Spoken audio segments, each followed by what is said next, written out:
வணக்கம் சொந்தங்களே. இன்னைக்கு ஒரு மினி விலாக் தான் பார்க்க போறோம். மார்னிங் பிரேக்ஃபாஸ்ட்டுக்கு நம்ம அம்மா சமையல் பிராண்டோட ஹெல்த் மிக்ஸ் தாங்க நான் எடுத்துட்டு இருக்கேன். நம்ம இப்ப புதுசா நெறைய ப்ராடக்ட் ஆட் பண்ணியிருக்கோம். சக்கரவள்ளி கிழங்கு malt, pumpkin malt, millet idli mix, கருப்பு கவுனி கஞ்சின்னு சொல்லிட்டு நெறைய ப்ராடக்ட் ஆட் பண்ணியிருக்கோம். அது மட்டும் இல்லாம நம்மகிட்ட சுத்தமான ஹனியும் இப்ப கிடைக்குது. தேவைப்படுறவங்க நம்ம வெப்சைட்ல செக் பண்ணி பார்த்துக்கோங்க. பிரேக்ஃபாஸ்ட் முடிஞ்சதும் டிஷ் வாஷர்ல பாத்திரம்லாம் தேய்க்க போட்டுட்டு இருக்கேங்க.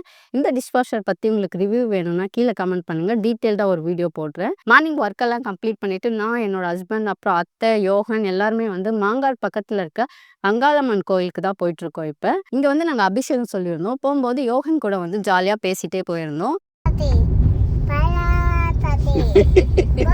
இதுதாங்க நான் சொன்ன அந்த கோவில். இங்க வந்து ரொம்பவே நல்லா இருக்கும். இங்க வந்து அங்காளம்மன், அதுக்கப்புறம் வாராகி அம்மன் சொல்லிட்டு நிறைய சாமி இருக்கு. இங்க வந்து நாங்க அடிக்கடிக்கு வந்துட்டு இருக்கோம். ஃபைனலா அபிஷேகம் எல்லாம் முடிஞ்சு சாமியெல்லாம் பார்த்துட்டு இன்னைக்கு டேவே வந்து ஒரு நல்ல பாசிட்டிவ் வைபோட இருந்ததுங்க. இந்த வீடியோ எப்படி இருந்ததுன்னு சொல்லிட்டு கீழே கமெண்ட் பண்ணுங்க. நெக்ஸ்ட் ஒரு சூப்பரான vlogல மீட் பண்ணலாம். பாய்.